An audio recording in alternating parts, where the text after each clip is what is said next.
વિદ્યાર્થીના વિકાસમાં જો ભાજપ અને કોંગ્રેસ સાથે રહીને કામ કરતું હોય તો એ આવકાર્ય છે, પરંતુ તમે જે પરિપ્રેક્ષમાં પૂછો છો, રાજ્ય સરકારે કોમન યુનિવર્સિટી એક્ટ આપ્યો ત્યારે એવી જાહેરાત કરી હતી વિધાનસભામાં.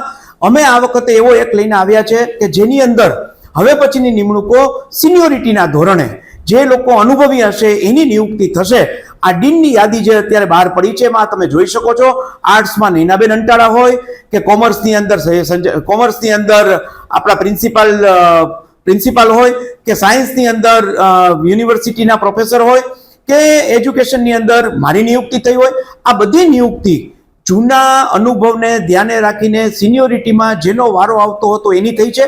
કોઈ મહિલા કોલેજના કલ્પેશ ગણાત્રા સાયન્સમાં હોય ને કોઈની ભલામણ કરાવી નથી, અથવા તો પછી એ સિવાયના કોઈ પણ ડિપાર્ટમેન્ટની આપણે વાત કરીએ, મેડિકલની વાત કરીએ, ડોક્ટર જતીન ભટ્ટની, આમાં કોઈ પોલિટિકલ નિમણૂક નથી.